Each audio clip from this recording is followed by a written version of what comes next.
Bonjour, chers frères et sœurs dans le Christ. Je viens vous retrouver aujourd'hui pour répondre à une demande de méditation spirituelle pour accompagner ce temps de confinement. Et comme première, et j'espère pas la dernière, comme première vidéo, je vous propose de vous lire un chapitre de la pratique de l'amour envers Jésus-Christ de saint Alphonse de Ligorie. Saint Alphonse de Ligorie a écrit un certain nombre d'ouvrages spirituels de grande valeur et d'une grande richesse, et notamment celui-ci, La pratique de l'amour envers Jésus-Christ. Vous ne le trouverez plus, je pense, dans cette édition, mais ça se trouve facilement dans le commerce, dans le commerce religieux. Et bien, je vous propose tout simplement que nous lisions ensemble cela et j'espère que cela vous sera profitable et à moi aussi en l'occurrence, qui ai la grâce de le lire avec vous. Et dans son premier chapitre de ce livre, La pratique de l'amour envers Jésus-Christ, saint Alphonse nous commence par méditer sur ce thème. Quel amour mérite Jésus-Christ pour l'amour qu'il nous a témoigné dans sa passion? Nous nous approchons du temps de la Passion, nous approchons de la Semaine Sainte, et je pense que c'est tout à fait l'occasion de méditer là-dessus. Aimer Jésus-Christ, notre Dieu, notre souverain bien et notre Sauveur, c'est toute la perfection, toute la sainteté. Si vous m'aimez, vous serez aimés de mon Père, nous dit Saint Jean, nous dit Jésus en Saint Jean. Il en est, selon l'observation de saint François de Sales, qui place la perfection dans les austérités, d'autres dans l'oraison, d'autres dans la fréquente réception des sacrements, d'autres enfin dans l'aumône. Il se trompe. La perfection consiste dans un grand amour pour Dieu. Saint Paul n'a-t-il pas écrit « Par-dessus tout, posséder la charité qui est le lien de la perfection » C'est tiré de Colossiens chapitre 3 verset 14. C'est que, seule, elle assemble et garde toutes les vertus qui rendent l'homme parfait. De là ce mot de saint Augustin, aime et fais ce que tu voudras. Ama et fac quod vis. Car, si j'aime Dieu, mon amour m'apprendra à lui éviter la moindre peine, à lui donner toute satisfaction. Est-ce que peut-être Dieu ne mériterait pas tout notre amour? Il nous a aimés depuis l'éternité. Ô mon enfant, nous dit-il par la bouche du prophète Jérémie, je t'ai aimé de perpétuel amour. À t'aimer, donc, j'ai été le premier. Tu n'étais pas encore de ce monde et déjà je t'aimais. Depuis que je suis Dieu, je t'aime.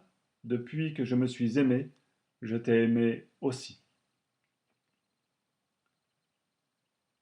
Elle avait donc bien raison, cette jeune vierge, sainte Agnès, à toute proposition qui lui était faite d'une alliance et d'un amour terrestre, de répondre « Un autre amour est venu prendre mon cœur. »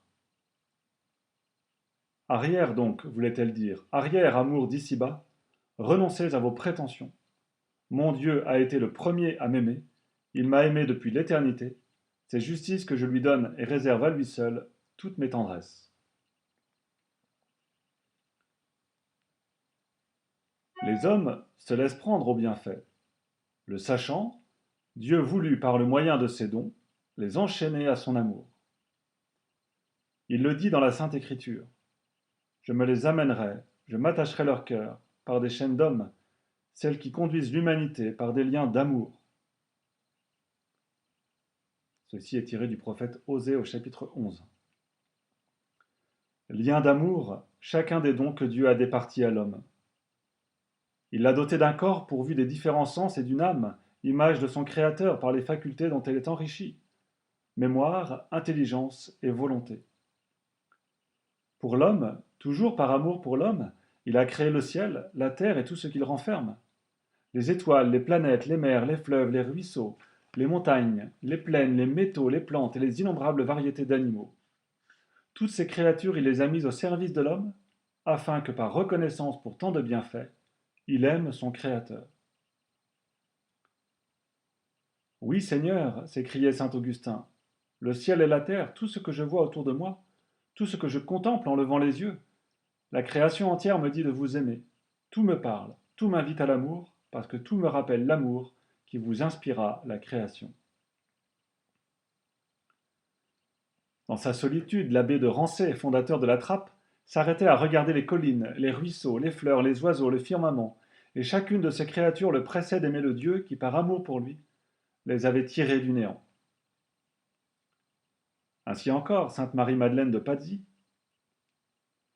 la beauté d'une fleur qu'elle tenait en main lui suffisait à l'enflammer d'amour pour Dieu. Ainsi donc, soupirait-elle, de toute éternité mon souverain maître a pensé par amour à créer cette fleur pour moi. Et l'humble fleur lui était comme une flèche d'amour qui suavement lui blessait le cœur pour l'unir plus intimement à Dieu. Sainte Thérèse se plaisait à regarder les arbres, les sources, les ruisseaux, les bords de la mer ou les prairies.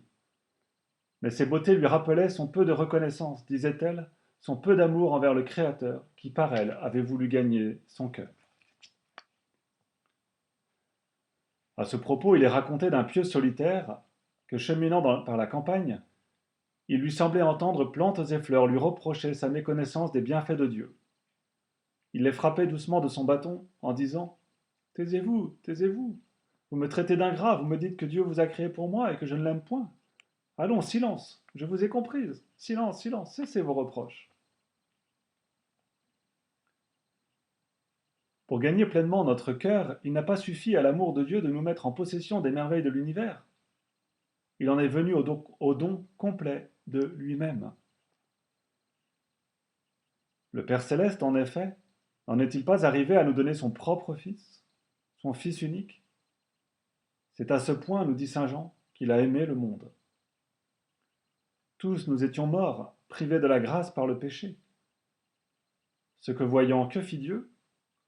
Dans son immense amour, que dis-je, dans son excessif amour, il envoya parmi nous son Fils bien-aimé, le chargeant d'expier nos fautes, et ainsi de nous rendre cette vie que le péché nous avait enlevée.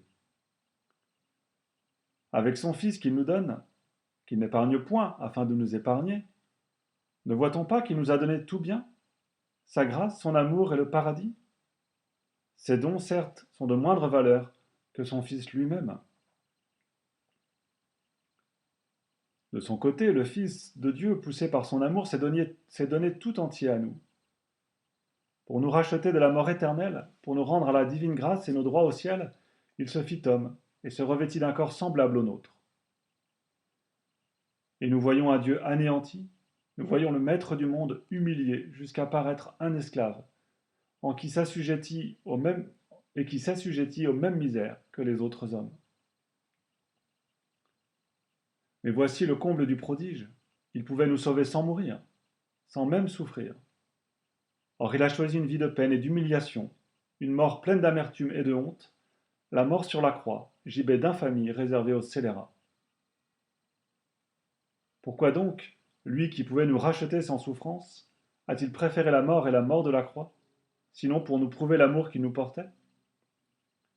Il nous a aimés, et par amour il s'est livré en proie aux douleurs, au mépris et à la mort. Et à quelle mort?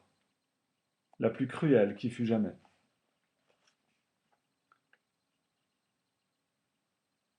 De là, ce cri de cet ami passionné de Jésus, le grand saint Paul, l'amour du Christ nous presse. Il nous fait entendre par là que l'amour témoigné par Jésus souffrant, bien plus encore que ses souffrances elles-mêmes, nous oblige et presque nous contraint de l'aimer. Écoutons les réflexions de saint François de Sales à propos de ce texte. Sachant que Jésus-Christ, vrai Dieu éternel, tout-puissant, nous a aimés jusqu'à vouloir souffrir pour nous la mort et la mort de la croix, n'est-ce pas cela, avoir nos cœurs sous le pressoir et les sentir pressés de force et en exprimer de l'amour par une violence et contrainte, qui est d'autant plus violente qu'elle est plus aimable et amiable? Il ajoute: Ah, que ne nous jetons-nous en esprit sur lui, pour mourir sur la croix avec lui, qui pour l'amour de nous a bien voulu mourir. Je le tiendrai, devrions-nous dire, et ne le quitterai jamais. Je mourrai avec lui et brûlerai dedans les flammes de son amour. Un même feu consumera ce divin Créateur et sa chétive créature. Mon Jésus est tout mien et je suis toute sienne. Ni la mort ni la vie ne me séparera jamais de lui. Ô amour éternel, mon âme vous requiert et vous choisit éternellement. Eh, venez, Saint-Esprit, et enflammez nos cœurs de votre dilection. Ou aimer, ou mourir. Mourir et aimer, mourir à tout autre amour pour vivre à celui de Jésus, afin que, ô Sauveur de nos âmes, nous chantions éternellement: Vive Jésus, vive Jésus que j'aime Jésus qui vit et règne dans les siècles des siècles.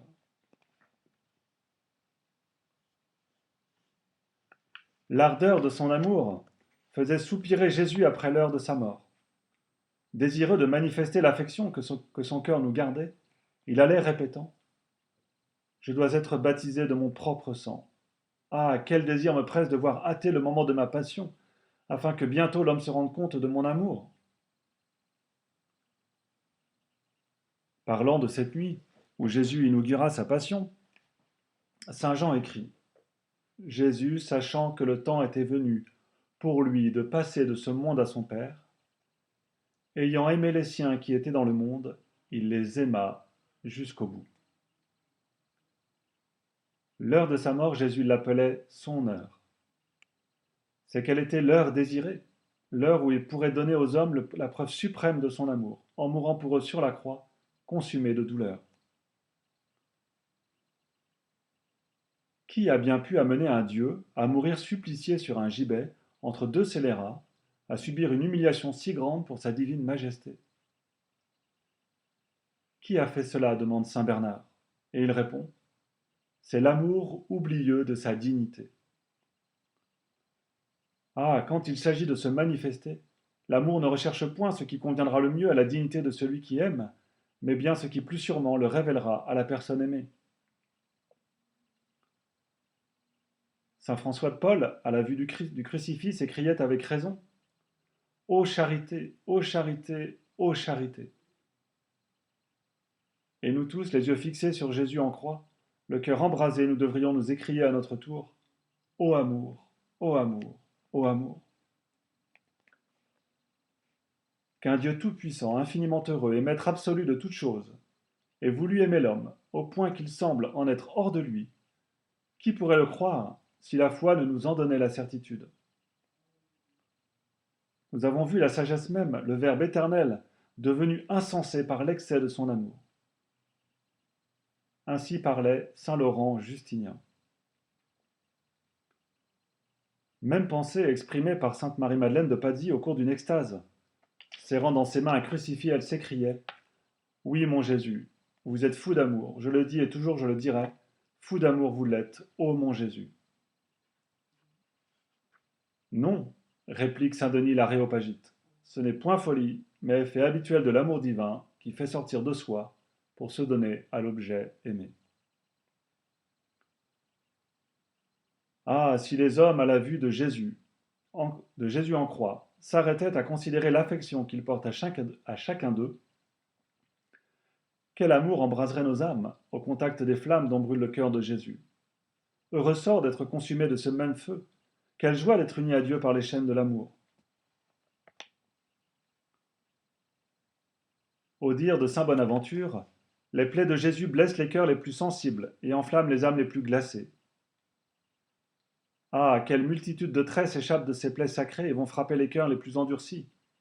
Que de flammes jaillissent du cœur brûlant de Jésus et embrasent les cœurs les plus froids. Quelles chaînes partent de son côté ouvert, et enlacent les cœurs les plus indomptés.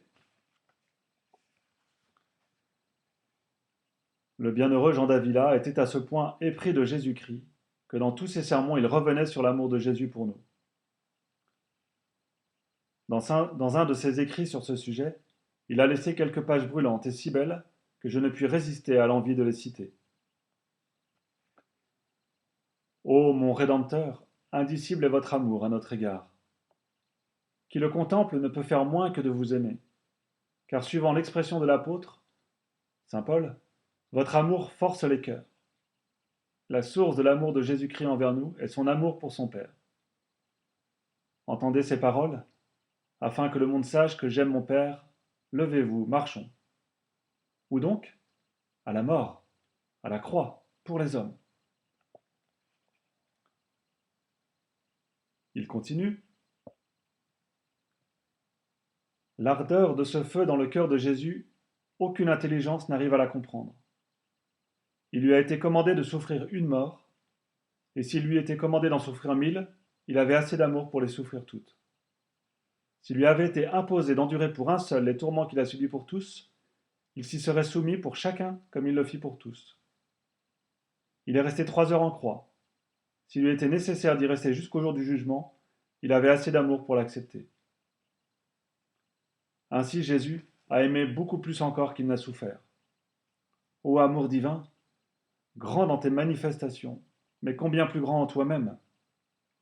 Certes, plaies et contusions nous prêchent un grand amour, mais ne nous disent pas toute son immensité. Ce qui fut au-dedans, un océan sans bornes de flammes d'amour, au-dehors, une étincelle qui s'en échappa. La plus grande preuve d'amour, c'est de donner sa vie pour ses amis. Mais cette preuve n'a pas suffi à Jésus pour exprimer son amour. Cet amour, quand il se révèle aux âmes, tantôt les ravit hors d'elles-mêmes, tantôt les accable d'étonnement. De là les ardeurs qui dévorent les ardeurs qui dévorent, les saints désirs du martyr, l'allégresse dans la souffrance, la joie sur les grilles brûlants, le courage qui fait marcher sur les charbons incandescents comme sur des roses, la soif des tourments, le repos trouvé dans ce que le monde redoute, et la recherche avide de ce qu'il a en horreur. Portez, portez, dit saint Ambroise, le stigmate de l'adorable victime, est-il plus beau titre de gloire pour une âme qui a scellé l'union d'amour avec Jésus crucifié? Ô mon ami, ô ami divin, comment me reconnaître de votre si grand amour? Le sang se paie avec du sang, c'est justice. Puissais-je me voir empourpré de ce sang et cloué à cette croix? Ô sainte croix, réserve-moi une place, élargis-toi, ô couronne d'épines, entoure aussi mon front. Ô clous, arrachez-vous des innocentes mains de mon Sauveur, et percez mon cœur de compassion et d'amour. Ô mon Jésus, saint Paul me l'affirme, si vous êtes mort, c'est pour vous soumettre les vivants et les morts, non par les châtiments, mais par l'amour. Ô ravisseur des cœurs, la force de votre amour a brûlé aussi nos cœurs, si durs pourtant. Vous avez embrasé l'univers entier des flammes de votre amour. Seigneur très aimant, enivrez nos cœurs de ce vin, brûlez-les de ce feu, transpercez-les de cette flèche de votre amour. Votre croix, oui, c'est bien l'arme qui triomphe des cœurs. Sache le monde entier que vous m'avez blessé au cœur. Ô mon amour, ô ma douceur, qu'avez-vous fait? Vous êtes venu me guérir et vous m'avez blessé. Vous êtes venu pour régler ma vie et vous m'avez rendu comme insensé. Ô très sage folie, que je ne vive plus sans vous suivre. Seigneur, tout ce que je vois en regardant la croix elle-même, votre divin visage, votre corps couvert de plaies, tout m'invite à vous aimer. Mais l'invitation suprême à l'amour, c'est votre amour qui ne me permet plus de jamais vous oublier.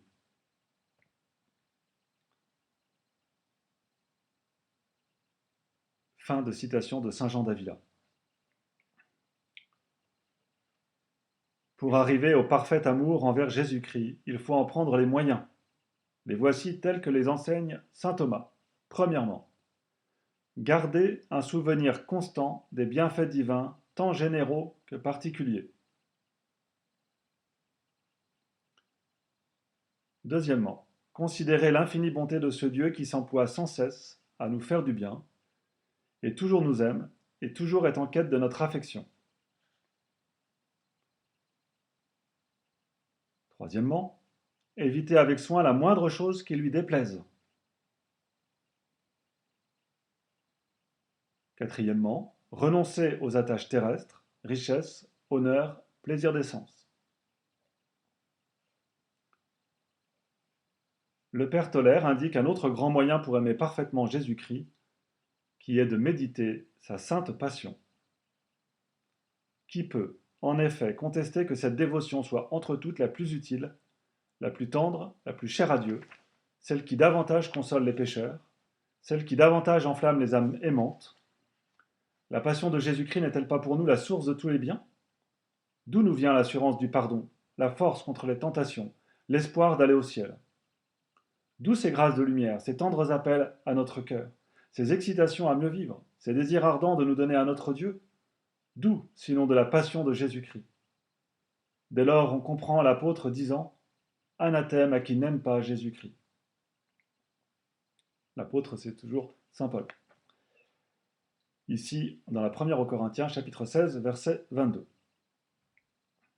Il n'est point, affirme saint Bonaventure, de dévotion plus apte à sanctifier une âme que la méditation de la passion. Il nous conseille de la méditer chaque jour, si nous voulons progresser dans l'amour de Dieu. Bernardin de Bustis, s'appuyant sur saint Augustin, dit qu'une larme versée au souvenir de la passion a plus de valeur qu'une semaine de jeûne au pain et à l'eau. Aussi les saints se sont toujours appliqués à considérer les tourments de Jésus-Christ. C'est ce qui rendit saint François d'Assise un séraphin d'amour. Un jour, un gentilhomme le rencontre fondant en larmes et poussant des cris déchirants. Il lui demande la cause de sa douleur et en reçoit cette réponse. Je pleure les souffrances et les humiliations de mon divin maître, et mon plus grand sujet de larmes est de voir les hommes oublieux de ce Dieu qui a tant souffert pour eux. Et ce disant, ses pleurs redoublèrent et le gentilhomme se prit à pleurer à son tour. Quand ce même saint entendait bêler un agneau ou qu'un objet lui rappelant Jésus crucifié frappait ses regards, aussitôt ses larmes jaillissaient. Étant un jour malade, on lui proposa la lecture de quelques livres spirituels. Mon livre, répondit-il, c'est Jésus crucifié. Il ne cessait d'exhorter ses religieux à penser toujours à la passion de notre Seigneur. Tiepoli a écrit « Celui qui ne se prend point à aimer Dieu en contemplant Jésus mort en croix, celui-là n'aimera jamais. »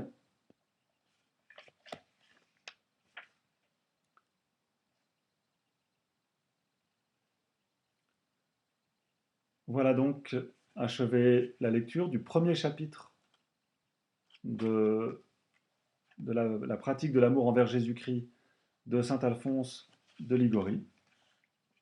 N'hésitez pas à l'écouter éventuellement plusieurs fois et même en plusieurs parties.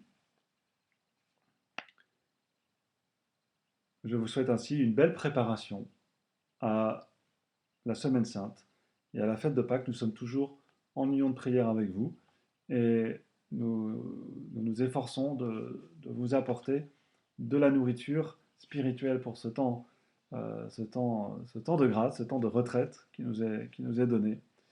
Et voilà, comptez sur nous. Ainsi soit-il.